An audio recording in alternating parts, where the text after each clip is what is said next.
नमस्कार साथियों, मैं राहुल शर्मा दिशा एकेडमी के इस प्लेटफॉर्म पे आप लोगों का स्वागत करता हूं। कैसे हैं आप लोग सब? मैं आशा करता हूं कि अच्छे ही होंगे सारे के सारे। तो जैसा कि आप लोगों को मालूम है कि दिशा एकेडमी के इस प्लेटफॉर्म पे मैं MPPSC 2020 प्रिलिमिनरी जो एग्जाम होने वाले हैं उनसे रिलेटेड तैयारी करवा रहा हूं, जिसमें आपको जो नया पाठ्यक्रम जो जोड़ा गया है उस पर मैं अभी विशेष ध्यान दे रहा हूं। जैसे कि आप देख पाएंगे कि मैंने डिस्क्रिप्शन में सारे आयोग, जितने भी आपके आयोग थे 15 के 15 आयोग की वीडियो बनाकर मैंने डिस्क्रिप्शन बॉक्स में सबका लिंक डाला हुआ है। 3 राजवंश में खत्म कर चुका हूं, बुंदेल राजवंश, बघेलखंड राजवंश और आपका गोंडवाना। ये 3 खत्म हो गए और आज हम बात कर रहे हैं होलकर राजवंश की। यहाँ पर थंबनेल में आप जैसा कि दोस्तों देख पा रहे होंगे कि MPPSC 2020 के स्टूडेंट जो प्रिलिमिनरी एग्जाम देने वाले हैं उनको मैं फ्री नोट्स प्रोवाइड कर रहा हूं। तो वो उनको फ्री नोट्स कैसे प्रोवाइड होंगे, उसके लिए उनको वीडियो के एंड तक बिल्कुल बने रहना पड़ेगा। तो चलिए बिना किसी देरी के हम शुरू करते हैं हमारा होलकर राजवंश। मुगलों के पतन के बाद मालवा पर होलकर राजवंश का राज्य स्थापित हुआ। होलकर वंश इंदौर के मराठा शासक थे एक्चुअल में। इस वंश के लोग होल गांव, ध्यान रखिएगा, होल गांव के निवासी थे होने के कारण होलकर कहलाए। ठीक है। होलकर राजवंश की स्थापना करने वाले मराठा शासक मल्हार राव होलकर थे। मल्हार राव अपनी योग्यता के बल पर वर्ष 1721 में पेशवा की सेवा में शामिल हुए और जल्दी ही सूबेदार बन गए। इनकी योग्यता ने इन्हें एक साधारण कृषक से होलकर वंश का संस्थापक के रूप में, एक कुशल शासक के रूप में पहचान दिलवाई। मतलब ये बहुत ही ज्यादा कुशल जो थे, मतलब सैनिक, एक तरीके से इनका जो फाइटिंग स्टाइल था वो बहुत अच्छा था। और ये क्या था कि अपने साथ के लोगों को सिखाने पे भी बहुत ज्यादा भरोसा रखते थे। तो इस वजह से क्या हुआ था कि ये पेशवा के अंडर में आ गए थे और फिर देखते ही देखते बहुत ही जल्दी एक किसान से ये व्यक्ति जो है ये बने होलकर वंश के संस्थापक। चलिए बात करेंगे मल्हार राव होलकर की। 2 नवंबर 1730 से लेकर इनका शासनकाल है 20 मई 1766 तक। ठीक है। 3 अक्टूबर 1730 में इन्हें मालवा का सर्वोच्च शासक नियुक्त किया गया। 29 जुलाई 1732 को पेशवा बाजीराव प्रथम के जिलों के विभाजन, जो पेशवा जो थे वहां पे, उन्होंने जिलों का जो विभाजन था वो होलकर, सिंधिया और पवार के मध्य कर देते हैं। जो आपके बाजीराव थे, बाजीराव प्रथम, वो ऐसा करते हैं। मालवा प्रदेश में इंदौर, अब देखिए मालवा का जो प्रदेश था उसमें आपका इंदौर, बेटमा, देवालपुर के साथ साथ 28 परगने भी शामिल हुए। 28 अब परगने मतलब छोटे छोटे राज्य। ठीक है। होलकर राजवंश ने इंदौर को अपनी राजधानी बनाया। अब होलकर राजवंश ने अपनी राजधानी किस जिले को बनाया था मध्य प्रदेश के? तो वो था भैया इंदौर। तो ये क्वेश्चन सीधा सीधा आ गया। होलकर वंश के संस्थापक कौन थे? तो होलकर वंश के संस्थापक थे मल्हार राव होलकर। तो इतनी सी ही बात में हमने यहां पर 2 क्वेश्चन कवर कर लिए। चाहे तो हम एक तीसरा क्वेश्चन भी बना सकते हैं, उनका शासनकाल। तो 1730 से लेकर 1766 ये मल्हार राव होलकर जी का शासनकाल था। तो 3 क्वेश्चन हमने अभी यरा में ही कवर कर लिए। चलिए आगे बात करते हैं। मल्हार राव होलकर नए शासक बनने के बाद अपने राज्य का विस्तार पंजाब तक करा। मतलब ये इतने ज्यादा अच्छे शासक थे। ये शासक तो अच्छे थे ही, लेकिन ये अपना राज्य जो था, ये राज्य विस्तार पर भी इनका ध्यान था। तो इन्होंने अपने राज्य का विस्तार जो था वो पंजाब तक कर दिया था। इन्होंने इंदौर में खान नदी के समीप, आपको एक याद होगा अगर आपने मध्य प्रदेश में नदियां पढ़ी होंगी, तो इंदौर के पास एक नदी बहती है जिसको हम खान नदी बोलते हैं। खान नदी के पास इन्होंने लगवाया था एक कैंप। आगे चलकर जिसका नाम बदलकर क्या रखा गया? मल्हारगंज। मल्हारगंज इस जगह का नाम रख दिया गया। वहां जो कैंप लगा था आपका खान नदी के पास, उस कैंप के नाम, मतलब वहां पर तो कैंप लगा हुआ था, तो बाद में उसका नाम रख दिया मल्हारगंज। क्यों? क्योंकि ये मल्हार राव होलकर जी ने लगवाया था। सीधी सी बात है। 1747 में इन्होंने अपने शाही महल राजवाड़ा, अब राजवाड़ा महल का निर्माण किसने करवाया था? तो राजवाड़ा महल का निर्माण करवाया था मल्हार राव होलकर ने। तो भाई कब हुआ था? 1747 ईस्वी में। 1747 ईस्वी में इन्होंने अपनी शाही महल राजवाड़ा का निर्माण करवाया। 1761 में पानीपत के तृतीय युद्ध में हार से लौट, मतलब क्या हुआ था, पानीपत का जो 3rd बैटल था ये लोग हार गए थे। अब आपको मैं बता देता हूं, वैसे आप लोगों को ये बात मालूम होनी चाहिए, हिस्ट्री अगर आप पढ़ रहे होंगे, कि जो शाही आपका जो पानीपत का 3rd बैटल था, ये तीसरी बैटल जो थी ये अहमद शाह अब्दाली और आपका सदाशिव भाऊ थे मराठाओं की तरफ से, उनकी तरफ से ये बैटल हुई थी। अब वैसे तो मल्हार राव होलकर कभी अपनी लाइफ में हारे नहीं थे, बहुत ही कम ऐसे हुआ होगा कि वो हारे होंगे, लेकिन ये बैटल से ये हार के वापस आए। तो ये ना इनकी मतलब इनकी पर्सनालिटी ना पे ना एक दाग तरीके का लग गया था। ऐसा बोला जाता है कि जो मल्हार राव होलकर है ना, वो इस युद्ध से मतलब पानीपत के तृतीय युद्ध से ये भाग के आ गए थे। अब चलिए ये तो बात की बातें हैं, लौट कर आए तो भैया तृतीय युद्ध में हार कर लौट कर मल्हार राव वापस आते हैं और इनका जो राज्य है इसके बाद और भी ज्यादा सुदृढ़ हो जाता है। वो अपने राज्य को और भी ज्यादा अच्छी तरीके से रूल करने लगते हैं, अपनी प्रशासन व्यवस्था अच्छी कर लेते हैं, सैन्य व्यवस्था अपनी अच्छी कर लेते हैं। क्योंकि होता क्या, at the end Abdul Shah Abdali जैसे जो दूसरे मुगल क्रूर शासक रहते हैं, उनकी नजरें भी तो रहती है ना दूसरे शासन पर, इसलिए वो उनका जो राज्य था वो और उन्होंने सुदृढ़ कर लिया और सुदृढ़ हो जाता है। 26 मई 1766 को मल्हार राव होलकर जी की आकस्मिक मृत्यु हो जाती है। ठीक है दोस्तों, तो यहां तक बात हो गई मल्हार राव होलकर जी की। 4-5 क्वेश्चन भी हमने कवर कर लिए। अब हम आगे चलते हैं। इसके बाद होलकर रियासत का प्रशासन और कार्यभार उनकी पुत्रवधु अहिल्याबाई ने मल्हार राव होलकर के नाती, ठीक है, उनका जो नाती था मल्हार राव होलकर का, ठीक है, उनके नाती के उस पे, और आपका खांडे राव जो थे, खांडे राव मल्हार राव के बेटे थे। खांडे राव होलकर जो थे, एक्चुअल में दोस्तों मल्हार राव होलकर के एक ही बेटे रहते हैं, लेकिन क्या होता है कि वहां पर मैं आपको बताता हूं, जो खांडे राव होलकर होते हैं ना, ये एक जगह होती है कुम्हेर का किला मतलब आपको मालूम होगा कि पुराने टाइम पर क्या होता था, किले की घेराबंदी कर दी जाती थी। तो कुम्हेर का एक किला था, उस किले की घेराबंदी में जो थे वो खांडे राव होलकर जी जो है, खांडे राव होलकर जी की डेथ हो जाती है। ठीक है, तो ये जो है यहाँ पर इनके जो नाती, इनका नाम रहता है माले राव। तो यहां पर देखिए मैं आपको बता देता हूं, माले राव होलकर उनका नाम रहता है। ठीक है, तो माले राव होलकर जो है वो गद्दी पर आते हैं। अब क्या होता है कि मतलब गद्दी पर आते हैं, लेकिन शासन एट द एंड कौन कर रही होती है, रानी कर रही होती है। 27 मार्च 1767 को माले राव की आकस्मिक मृत्यु के पश्चात अहिल्याबाई राज्य की बागडोर संभालती हैं। ठीक है, अब बात करते हैं हम यहां से अहिल्याबाई होलकर की, जो पूरा का पूरा कहा जाए एक तरीके से कि जो होलकर वंश जो है ये पूरा का पूरा हमें और आपको सबको मालूम है कि ये पूरा का पूरा अहिल्याबाई होलकर के उसी पर है सारा का सारा। बाकी संस्थापक जो हैं और भी दूसरे शासक आए, लेकिन सबसे ज्यादा प्रमुखता जो दी जाती है, सबसे ज्यादा जो इंपॉर्टेंस दी जाती है वो अहिल्याबाई होलकर जी को दी जाती है। चलिए हम बात करते हैं। देखिए यहां मैंने दोनों डेट्स लिखी हुई हैं। राज्य की प्रतिनिधि जब ये रही तो 26 मई 1766 से 67 ये रही राज्य की प्रतिनिधि।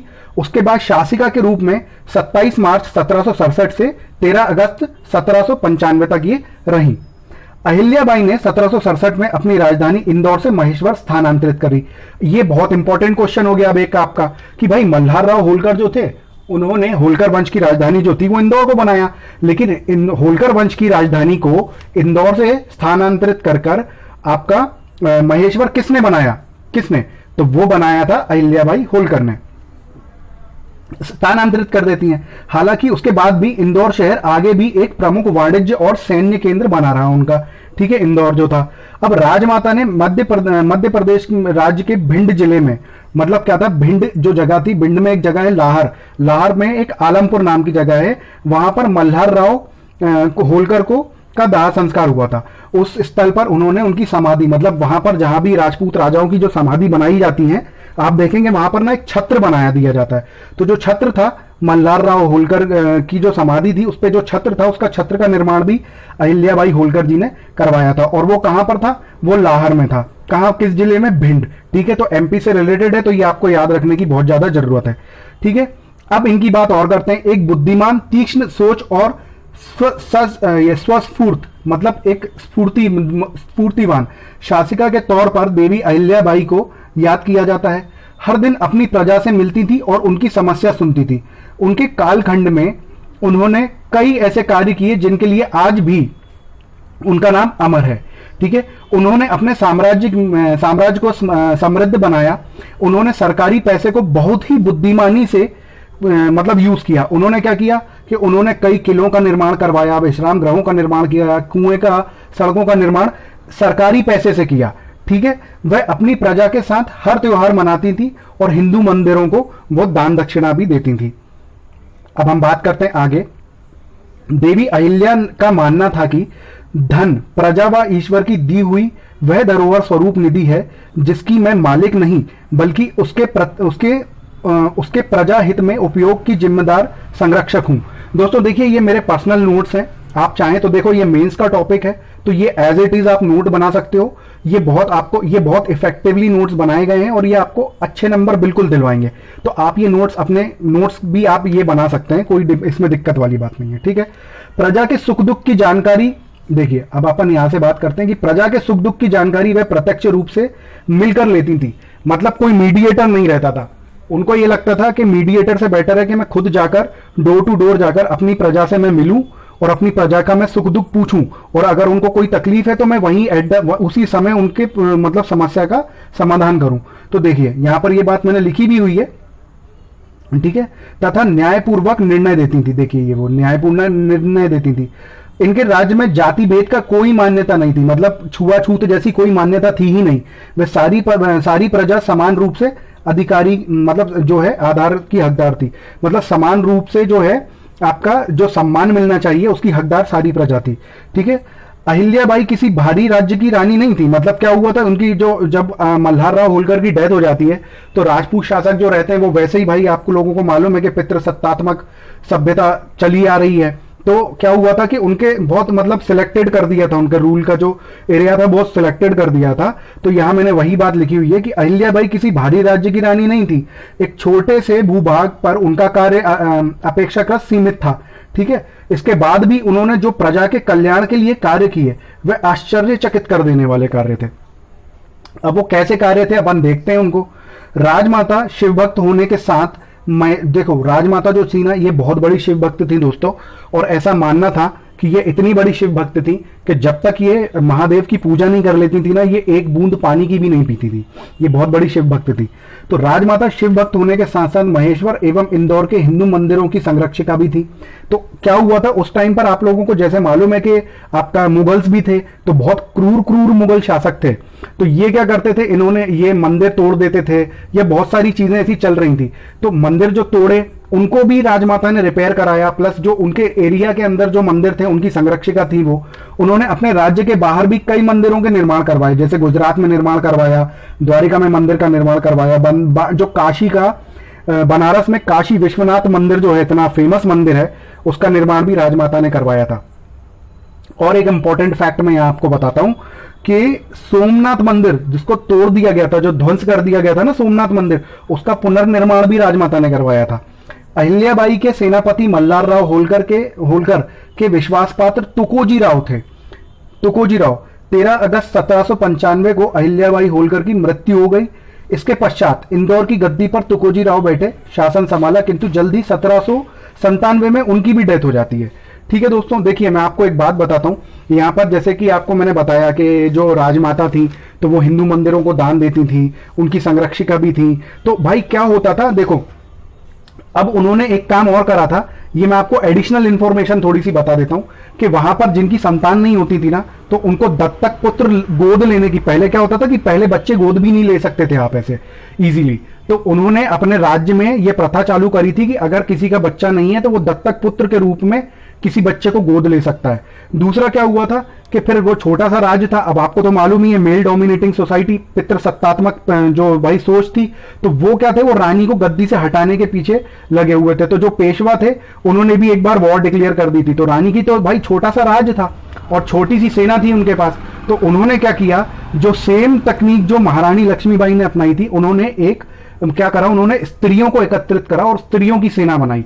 लेकिन उनको ये बात बहुत अच्छी तरीके से मालूम थी कि हमारी स्त्रियों की सेना पेशवा की बड़ी सेना के सामने नहीं टिक पाएगी। तो उन्होंने एक मैसेज भिजवाया पेशवा को, एक लेटर भिजवाया, एक पत्र भिजवाया। उसमें यह संदेश पहुंचवाया था कि स्त्रियों की सेना से को आपने अगर हरा भी दिया तो आपकी उसमें कोई बड़ाई नहीं होगी। समाज में यही मैसेज जाएगा कि आपने स्त्रियों को हराया है, तो वो तो कोई बड़ी चीज है नहीं। हाँ, अगर गलती से आप स्त्रियों से हार गए तो आपकी समाज में बहुत ज्यादा आपकी जो है वो खट्टी हो जाएगी, मतलब आपकी बहुत बेइज्जती हो जाएगी समाज में। तो जो पेशवा थे, तो पेशवा उनकी बुद्धिमत्ता की बहुत तारीफ करते हुए वहां पर आक्रमण करने का मतलब जो उनका इरादा था ना, मतलब वो जो सोच के रखे हुए थे कि आक्रमण कर देंगे भाई, तो आक्रमण नहीं करते हैं। और मतलब और फिर वहां से मतलब रानी को और भी मतलब उनकी बहुत तारीफ वगैरह होती है, सारी चीजें होती हैं। लेकिन क्या रहता है, जो आसपास के छोटे छोटे राजपूत राजा रहते हैं ना, वो क्या करते हैं, मतलब पेशवा फिर उनको उनके ऊपर प्रेशर बनाने लगते हैं रानी के ऊपर कि यार ठीक है, मतलब हम आपके ऊपर आक्रमण नहीं कर रहे हैं, लेकिन आप अकेली कैसे राज्य को संभालेंगी, आपको एक दत्तक पुत्र लेना पड़ेगा। और दत्तक पुत्र के लिए वो फोर्स करते थे, उनको बहुत ज्यादा फोर्स करते थे, लेकिन रानी दत्तक पुत्र गोद लेने के लिए मना कर दी थी, क्योंकि उन्होंने अपनी प्रजा को अपने पुत्र के लिए के समान, अपनी पुत्री के समान माना था शुरू से ही। इसलिए उन्होंने दत्तक पुत्र लेने का उनका जो निर्णय था वो उन्होंने कैंसिल कर दिया था। उनको ये लगता था कहीं ना कहीं अगर पुत्र या पुत्री को वो गोद लेती हैं, वैसे तो पुत्र को ही गोद लेना रहता है, पुत्र को वो गोद लेती हैं तो उससे क्या होगा दोस्तों कि रानी जो है, रानी का जो मोह है वो अपने पुत्र की तरफ डाइवर्ट हो जाएगा और प्रजा की तरफ से अपने पुत्र की तरफ डाइवर्ट हो जाएगा और वो अपने राज्य को अच्छे से नहीं संभाल पाएंगी। इसीलिए उन्होंने दत्तक पुत्र नहीं गोद लिया और अपने प्रजा को ही अपने बेटे अपने बेटी के समान माना। और इसीलिए ये था कि भाई जो आपका पूरा का पूरा होलकर जो राजवंश था, जो पूरा इंदौर और फिर जो दुनिया भर जो आसपास के जो राज्य थे वो राजमाता को इतना चाहते थे, इसीलिए उन लोगों ने ही उन्हें राजमाता का दर्जा दिया कि इस महान देवी ने किसी दत्तक पुत्र को गोद न लेकर हमें अपनी संतान माना है तो इनको माता का दर्जा देना चाहिए। और इसीलिए अहिल्याबाई होलकर को राजमाता का दर्जा मिला, इसलिए उन्हें राजमाता कहा जाता है। चलिए अब आगे की बात करते हैं। बहुत सारे राजपूत जो थे, छोटे छोटे राजपूत किंगडम्स जो थे, उन्होंने खूब अटैक करने की कोशिश करी लेकिन कोई कुछ नहीं कर पाया। अभी वीडियो खत्म नहीं हुई है। राजमाता क्योंकि बहुत ज्यादा दिमाग वाली भी थी, उनकी आर्मी भले ही छोटी सी थी लेकिन उनकी सेना इतनी स्किल्ड थी कि वो अपने से दुगनी सेना को भी आराम से हरा सकती थी और उन्होंने हराए भी।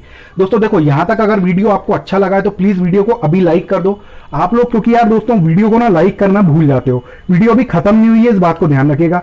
अगर वीडियो अच्छी लग रही है प्लीज वीडियो को अभी लाइक कर दो। 2 सेकंड लगते हैं यार, 2 सेकंड। प्लीज वीडियो को लाइक कर दो। आज के वीडियो का मैं टारगेट रखता हूं 50 लाइक का। अभी तक मेरे किसी वीडियो पे 50 लाइक नहीं आए दोस्तों, तो प्लीज अगर वीडियो अच्छा लग रहा है तो इस वीडियो को 50 लाइक तक आप पहुंचा दें। लाइक अगर आपने किया होगा तो वहीं पर आपको ऊपर सब्सक्राइब का बटन दिख रहा होगा, प्लीज सब्सक्राइब कर दें। और सब्सक्राइब करने के बाद दोस्तों बेल आइकन प्रेस करना बिल्कुल मत भूलिएगा। चलिए अब हम आगे बात करते हैं। कालांतर में तीसरे आंग्ल मराठा युद्ध में जो है, मतलब जो होलकर है, ये कॉलकर हो गया यहाँ, सॉरी, जो है तीसरे आंग्ल मराठा जो युद्ध था उसमें होलकरों की हार हो जाती है। ठीक है, उसके बाद 6 जनवरी 1818 को होलकर ने अंग्रेजों के साथ संधि कर ली, जिसके फलस्वरूप इंदौर रियासत ब्रिटिश संरक्षक बन गई। मतलब ब्रिटिशर्स जो बोलेंगे उन्हें वो करना पड़ेगा। ब्रिटिशर्स की मतलब एक जैसे एलॉय कंट्रीज हो जाती है ना, मतलब संरक्षक बन गया वो। ठीक है, इंदौर जो था रियासत संरक्षक बन जाता है। इस समय इंदौर के महाराज जो है मल्हार राव तृतीय थे। ये मल्हार राव होलकर मत कर देना, मल्हार राव तृतीय थे। ठीक है, इस बात को ध्यान रखना। यहां पर देखो एक क्वेश्चन फिर बन के आएगा कि भाई जो इंदौर रियासत थी वो किस युद्ध के बाद जो है ब्रिटिशर्स की मतलब अंग्रेजों की संरक्षक बनी, तो वो कब हुआ भाई? वो था तीसरा आंग्ल मराठा युद्ध 1818। ठीक है, तो आपका हिस्ट्री का भी एक फैक्ट क्लियर हो गया। खैर ये हिस्ट्री चल रही है, एक फैक्ट आपका यहां से भी क्लियर हो गया। ठीक है, ब्रिटिशर्स और राजपूतों के बीच में ये लड़ाई हुई थी और उस समय पर इंदौर के महाराज कौन थे? मल्हार राव तृतीय थे। अब भारत की स्वतंत्रता के बाद इंदौर रियासत भारत में शामिल हो गई। ठीक है, 1 जनवरी 1950 को इंदौर के अंतिम शासक कौन थे? अंतिम शासक यशवंत राव होलकर द्वितीय। ये नाम याद रखिएगा, क्योंकि आपको मालूम है पहले शासक, अंतिम शासक और बीच में कोई अगर ऐसा कोई धुआंधार शासक होता है जिसने सबके छक्के छुड़ा दिए होते हैं तो वो इंपॉर्टेंट हो जाते हैं। बाकी आगे पीछे के जो शासक हैं वो रहते हैं लेकिन वो इतने इंपॉर्टेंट नहीं होते हैं अनटिल एंड अनलेस उन्होंने कोई बड़ा काम किया हो। ठीक है दोस्तों, तो भारत, ये देखो यहाँ पे द्वितीय ने भारत संघ में विलय की संधि पर हस्ताक्षर कर दिए। तो क्वेश्चन बन के आ सकता है कि भारत संघ में विलय की संधि पर हस्ताक्षर किस इंदौर शासक या किस होलकर शासक ने करे थे? तो वो यशवंत राव होलकर द्वितीय ने करे थे। ठीक है, इस क्षेत्र में नए भारतीय राज्य मध्य भारत का हिस्सा बन गए। तो उसके अंडर में इंदौर रियासत के अंडर में नए मतलब जो नए भारतीय राज्य बने थे वो मध्य भारत का हिस्सा बन गए। मैंने आपको प्रीवियस वीडियोस में बताया है कि मध्य भारत के जो राज्य प्रमुख था वो राज्य प्रमुख किसे बनाया गया था।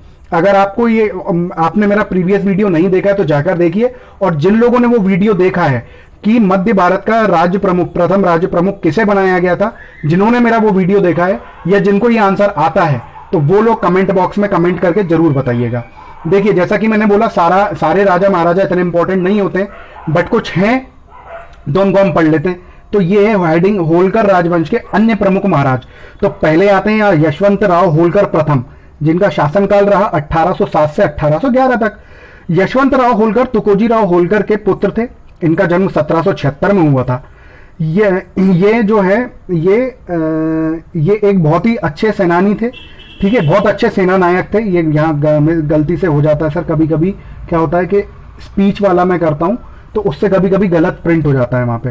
तो 1802 में इन्होंने पुणे के पेशवा बाजीराव द्वितीय और दौलतराव शिंदे, इन दोनों को जो है यशवंतराव होलकर प्रथम ने अकेले हरा दिया था, ठीक है। बहुत ही प्रतापी टाइप के शासक थे ये, तो अंग्रेज इनसे डरते भी थे।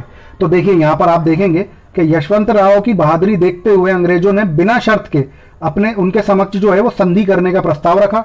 1805 में यशवंतराव ने अंग्रेजों के साथ संधि कर ली, जिसके तहत उन्होंने क्या करा, अंग्रेजों ने उन्हें स्वतंत्र शासक मान लिया था।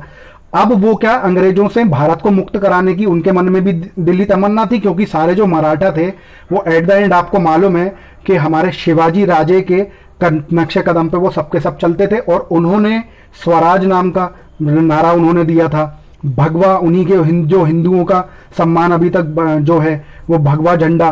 तो वो सारी की सारी जो चीजें हैं, ये सारी की सारी ये जो है आपके जो शिवाजी राजे के उस पे हैं। तो सारे के सारे जो मराठा जो थे, मराठा किंगडम जो था सारा का सारा, वो ब्रिटिशर्स से भी चिढ़ता था बहुत ज्यादा। तो वो स्वराज के उसमें था। इसके बाद ये अंग्रेजों को अकेले ही हराने के लिए तैयारियां शुरू कर दी थी भैया इनने।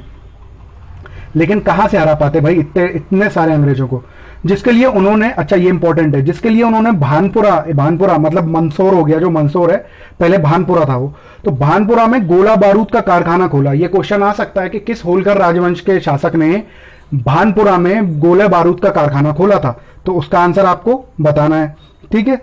खोला वर्ष 1811 में, 35 वर्ष के ही थे ये, 35 वर्ष की अवस्था में ही भानपुरा में इनका देहांत हो जाता है। 1841 में इनके लिए भानपुर में छतरी, मतलब मैंने बताया ना समाधि पर छत्र बनवा देते हैं, छतरी का निर्माण करवाया गया। अब इसके बाद हम बात करेंगे तुकोजीराव होलकर द्वितीय की। तुकोजीराव होलकर द्वितीय का जन्म 3 मई 1835 को हुआ। अब आप कहोगे डेट्स, यार देखो डेट्स याद करना, रखना ना रखना तुम लोगों के ऊपर है, तुम्हें याद रखना है तो रखो। बड़ी मुश्किल से मैंने ये डेटा कलेक्ट किया है, तो यार मैंने मेहनत कर दी थी, तो थोड़ी सी मेहनत मैंने डेट्स पे भी कर दी। डेट्स आपको तारीख याद रहे ना रहे, लेकिन ईयर आप याद करने की कोशिश कीजिएगा। ये सारे जो राजा हैं इनकी डेट ऑफ बर्थ मतलब डेट वेट से मतलब नहीं है, इन्होंने जो काम किए बस थोड़ा सा उन पे आपको सरसरी निगाह रखनी है। इनके नोट्स आप बना लेना और उनको हेडलाइन, उनको मतलब अंडरलाइन कर लेना, जो जो मेन काम इन्होंने करें उन्हीं को रिवाइज करते रहिएगा, ठीक है। ये जो है ये संतोषजी राव होलकर के पुत्र थे। 28 जून 1844 को इनका जो है राज तिलक कहां हुआ, राजवाड़ा के इंदौर में। इंदौर का जो महल था राजवाड़ा, उसमें तुकोजी राव द्वितीय का राज तिलक होता है। 1857 के प्रथम स्वतंत्रता संग्राम के दौरान तुकोजी राव होलकर द्वितीय होलकर रियासत, मतलब इंदौर रियासत भी हम बोल सकते हैं, के महाराज थे। तो ये अगर क्वेश्चन आए कि 1857 की जो भाई हमारा स्वतंत्रता संग्राम हुआ, उस समय पर इंदौर रियासत के महाराज कौन थे, तो तुकोजी राव होलकर थे, ठीक है। 17 जून 1886 में महेश्वर में उनका देहांत हो गया, ठीक है। उसके बाद जो है उनके जो पुत्र थे शिवाजी राव होलकर इंदौर रियासत के, ऑब्वियसली उनके बाद उनके बेटे ही बनेंगे, तो ये शासन में आ जाते हैं फिर, तो अब शासन में आ जाते हैं, लेकिन ये इतने इंपॉर्टेंट नहीं है। मैं यहां पर इंपॉर्टेंट प्रमुख लोगों की बात कर रहा है। यशवंतराव होलकर द्वितीय की बात अब हम करेंगे। तुकोजीराव होलकर तृतीय के बाद उनके पुत्र ये द्वितीय थे, ठीक है। तुकोजीराव तृतीय के बाद वाले पुत्र हैं ये।